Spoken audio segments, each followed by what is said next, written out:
When did the exploration of space begin? At what time did man first embark upon his journey to the stars? Primitive man gazed in awe at the infinite lights of the heavens and wondered how different they were from his own earth. Other men searched the night sky for religious signs, or mathematical movements, or imaginary adventures. For the earthbound astronomer, space was a lifetime of study, beyond the impassable window of his observatory. For countless centuries, the exploration of space remained a dream in the mind of man. Then, on the 4th day of the month of October, 1957, it became a reality. The Soviet Union hurled the first man-made satellite into orbit, 558 miles above the Earth. The space age had begun. A year later, Congress created the National Aeronautics and Space Administration, a new civilian agency with parallel missions, to continue research and improvement in aeronautics, and to build a team and a technology capable of sending unmanned and manned craft to explore the new ocean of space.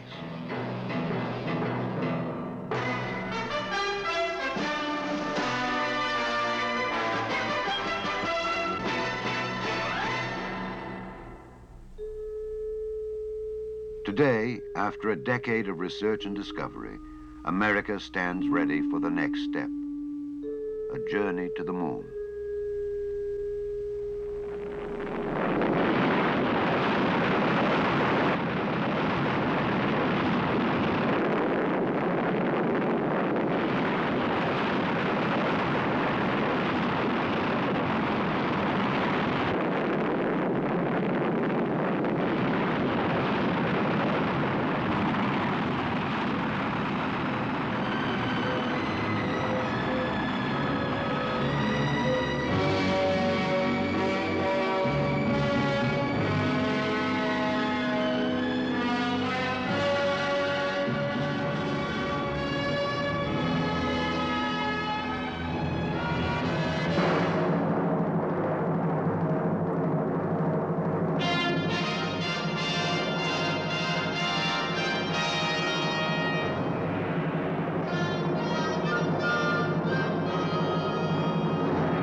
This day began on an island off the coast of Virginia.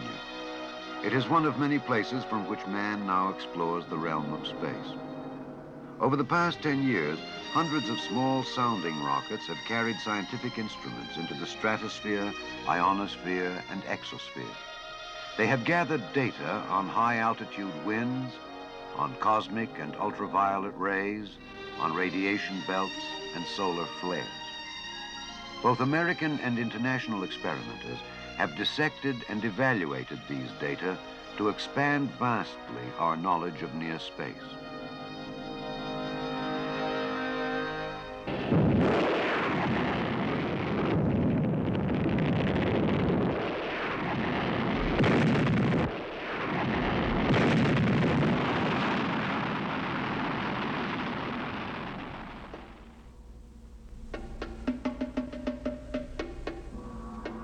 At other NASA centers, scientists, engineers, and technicians developed and tested new families of scientific satellites, unmanned spacecraft which would extend man's senses where he could not yet see or hear or touch. Spacecraft which took scientific equipment and experiments into the unknown darkness and sent back the light of new knowledge. From these satellites, man has learned the nature of microscopic particles in space. He has measured air density at great altitudes, discovered how electrons deflect radio waves in the ionosphere, and where radiation belts encircle our planet. He has determined the true shape of the Earth and mapped it more precisely, made new measurements of solar energy, and sent telescopes into the night for a first clear look at the stars.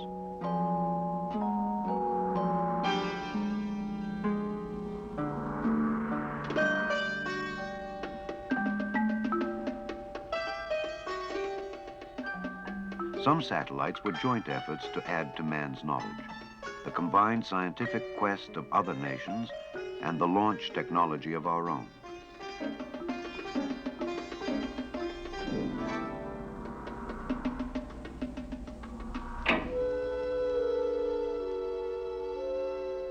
The early scientific satellites carried only instruments into space. Later, they would carry life, plants and animals, ranging from microorganisms to primates.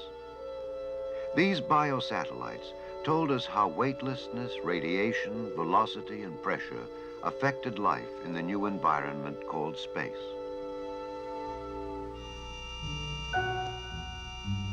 As man learned more about the Earth and near space, he sought to know about his neighbors in the solar system.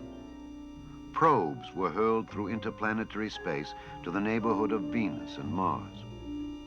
Nearing Venus, our spacecraft reported the atmosphere to be very dense, the surface hot enough to melt lead. These investigations told scientists that on Venus, there is little likelihood of life as we know it.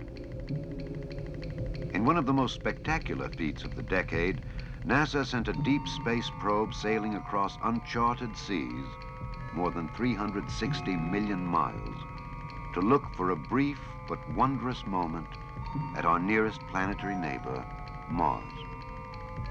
We learned that Mars is probably more like the moon than Earth, pockmarked with craters, with little or no magnetic field or gravity.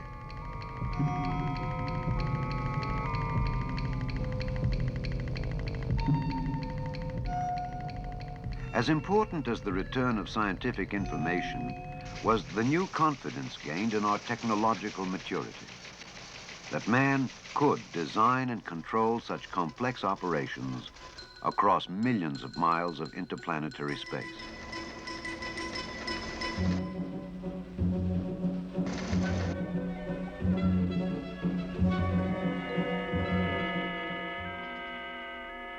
Over the past decade, scientists also developed complex new instruments to probe the intimate secrets of the long, mysterious moon. Television cameras took us live and close up to the lunar surface. Our spacecraft landed softly in the lunar seas. They examined the moon's color and sampled its chemical composition.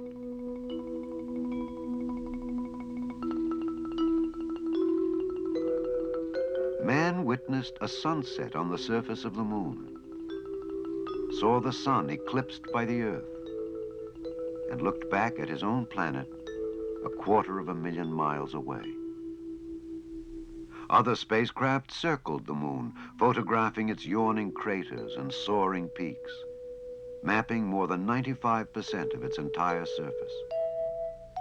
These studies proved that man could land and walk upon the lunar soil.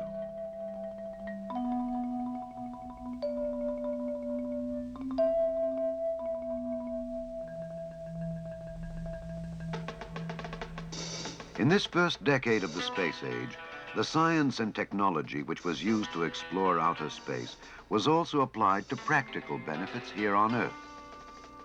Down-to-Earth satellites provide a constant watch on the world's weather, serve as beacons for navigation by ship or plane, send voice and picture from any point on Earth to any other.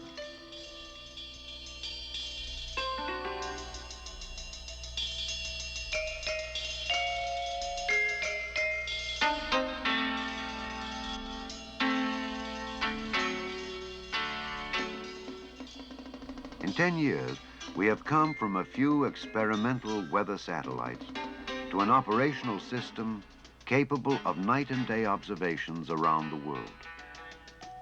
Today, satellites take portraits of storms that span half a continent and transmit them to meteorologists in many nations. They have detected hurricanes and typhoons and given valuable hours of warning to those who live and work in their pathways.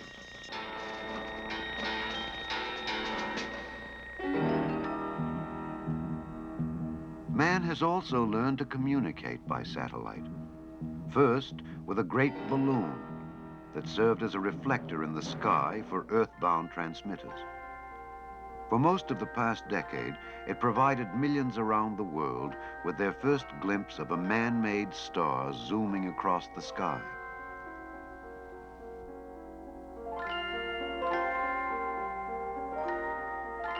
Other satellites followed that could perform increasingly complicated communication tasks. Today, the technology proved out by these first families of satellites has been put to commercial use in an operational system which is available not only to television networks and businesses, but to people everywhere.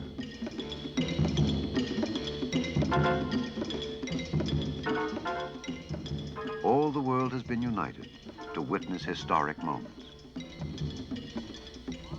Communication satellites have provided a valuable bridge to scientists working at distant points in the world.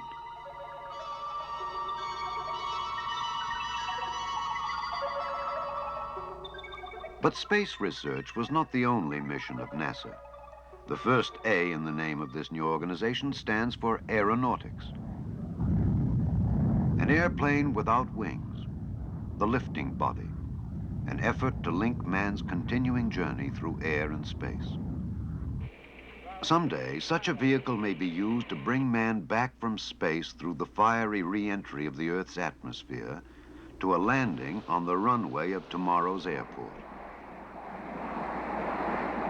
In 10 years, the field of aeronautics has kept pace with man's desire to fly ever higher, faster, and farther. Research has led to the development of aircraft that fly many times the speed of sound.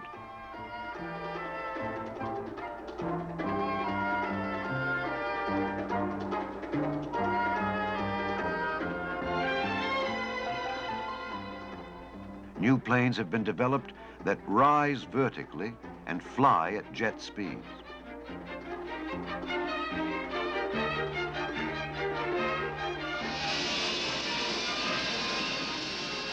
Man has attacked the problems of the new age of aeronautics: jet engine noise and the sonic boom.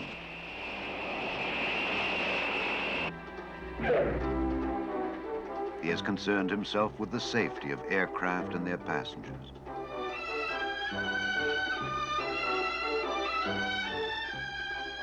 In 10 years, man has designed, built, and tested sleek new hypersonic aircraft that today fly to the dark edges of space.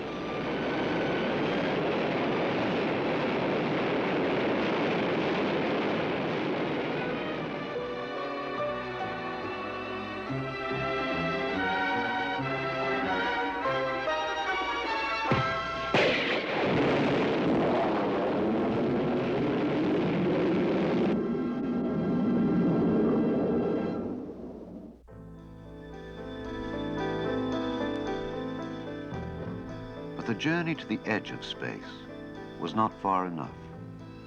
Man long dreamed of bigger rockets and greater power, the ability to cross the threshold of space for himself.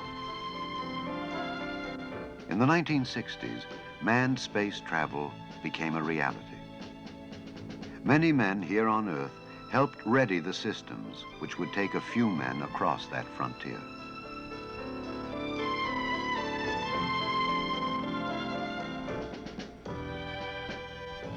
The astronauts, star sailors on a formidable sea, conditioned themselves for the new phenomena of space.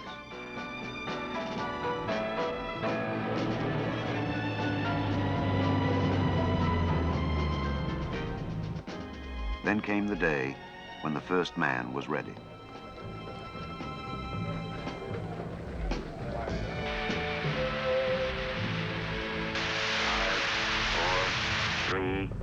Two, 1, 0, ignition.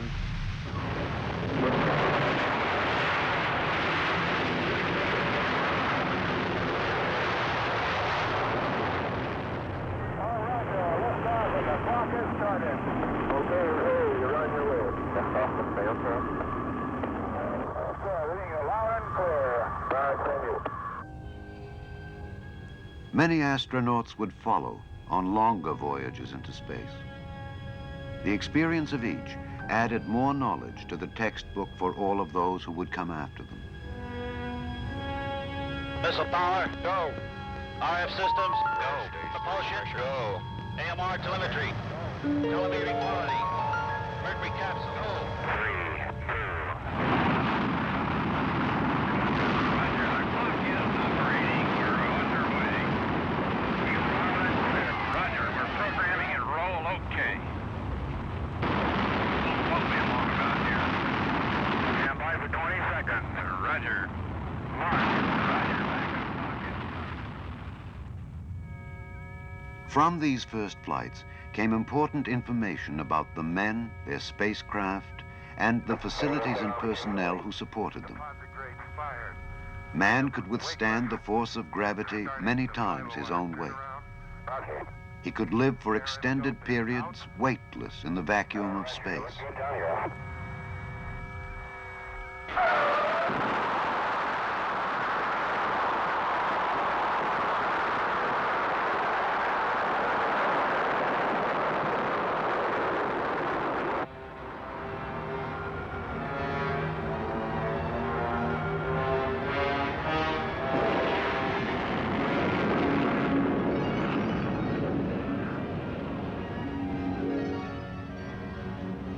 Man could maneuver his own spacecraft in orbit, make scientific measurements, take photographs of the space around him and the Earth below.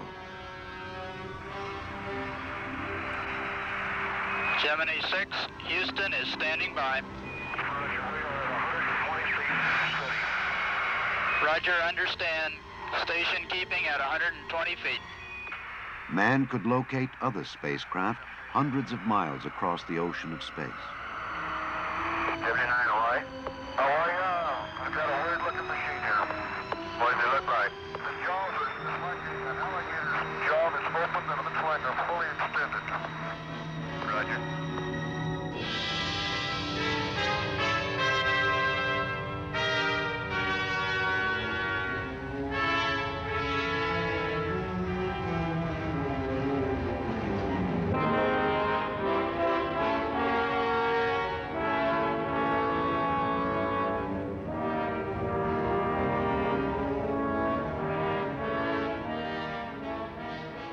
Man could rendezvous and dock with spacecraft sent into orbit ahead of him. Okay, we're going to cycle our stop arm switch.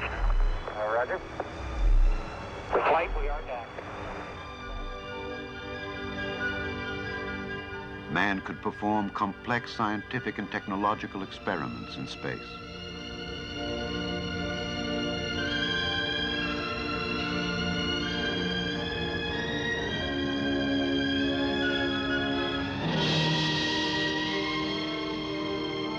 Man could walk and work outside his spacecraft.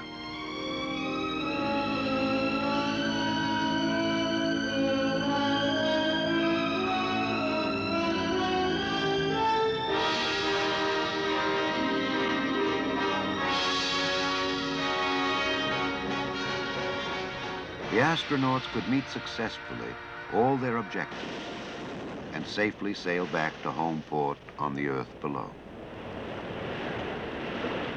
There it is. Hey, flight, you see it on the... That's it. Well, Houston, we've got you on the move, too. You look good.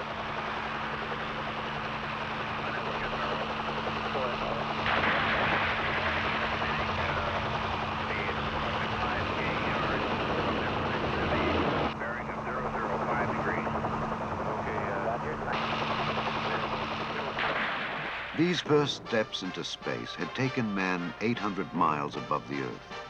Yet he dreamed of more distant and demanding voyages, expeditions which would require bigger rockets and more sophisticated spacecraft, larger crews, and longer times. And so man began his rehearsal for the moon, and the nation was ready to meet the challenge.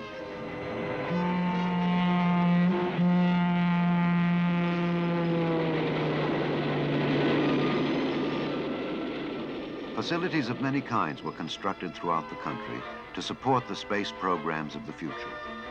Offices and research laboratories, testing chambers, clean rooms, carpentry shops, tracking stations, blockhouses, and launch pads.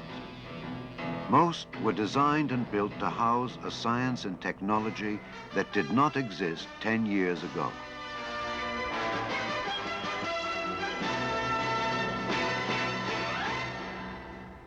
To meet the new demands of the space program, basic research was expanded and strengthened at institutions throughout the nation.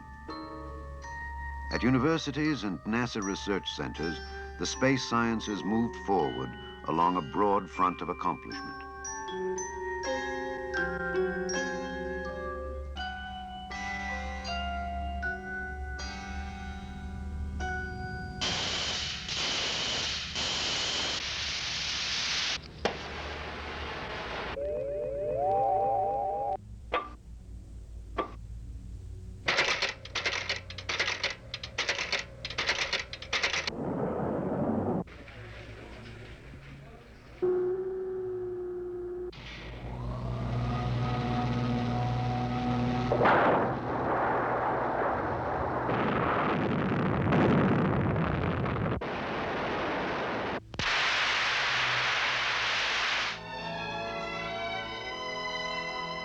Behind the spacemen have stood thousands of engineers, scientists, and technicians, all part of the team dedicated to building and testing the many components which contributed to the dream.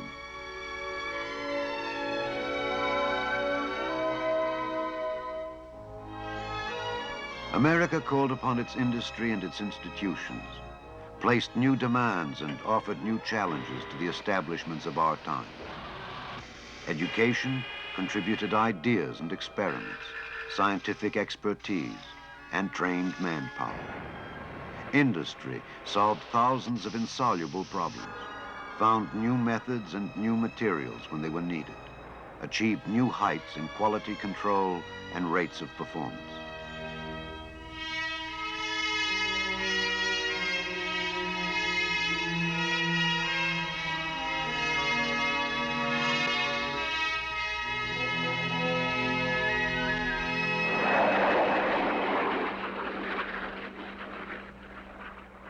Sometimes there were failures and accidents that claimed men's lives.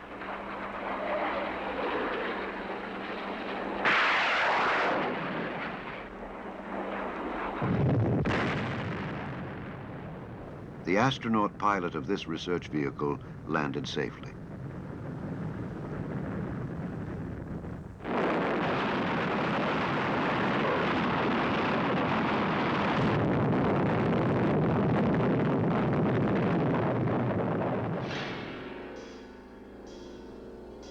But we learned from our failures, corrected the faults, and continued the work to be done.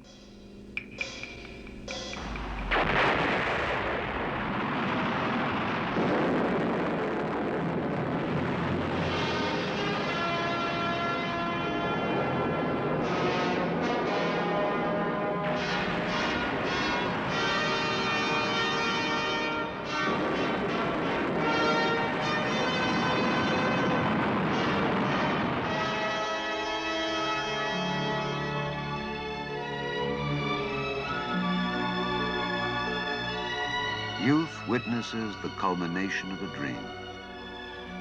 Here in the Vehicle Assembly Building at Cape Kennedy, a mighty Saturn V rocket is ready. Soon, another will take shape in this same building, which will thrust 3 Americans toward the moon in the greatest voyage of this century.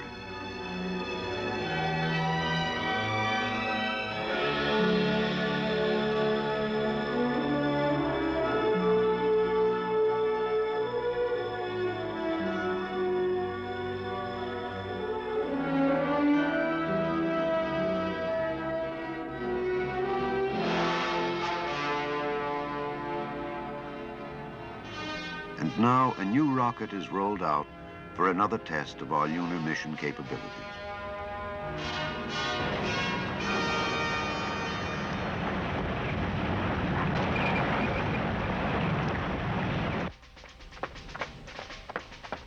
And the men who will fly the missions of tomorrow train for their challenge in space.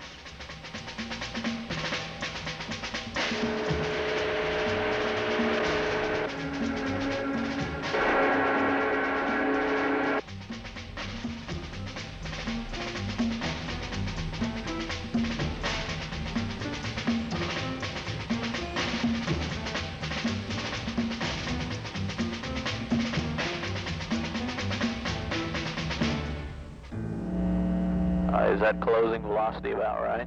That's correct. Quantity monitor descent. Descent. Helium monitor select switch to supercritical position. Supercritical.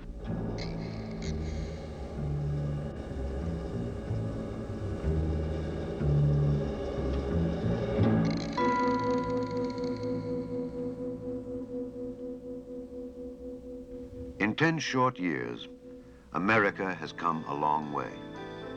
It has explored near space in the vicinity of Earth. It has developed weather watchers and space communicators. It has dispatched laboratories to study the moon and the sun and the nearby planets. The past decade has seen man exceed all his previous achievements in air and space. It has provided a broad new technology with spin-off benefits to earthbound people, and confidence in our ability to explore the solar system as we wish.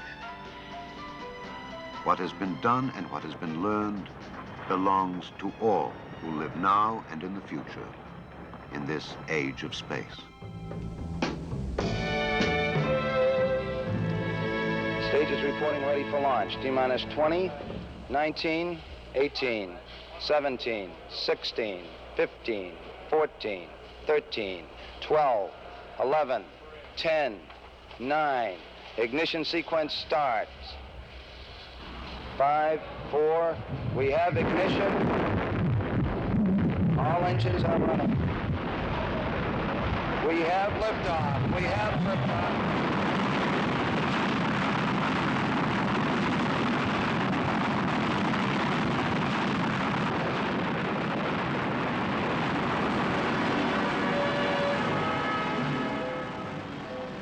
Now, at the end of the first decade in space, America stands ready. The men are ready, the machines are ready. Man is prepared for the next great step in his continuing journey, the exploration of tomorrow.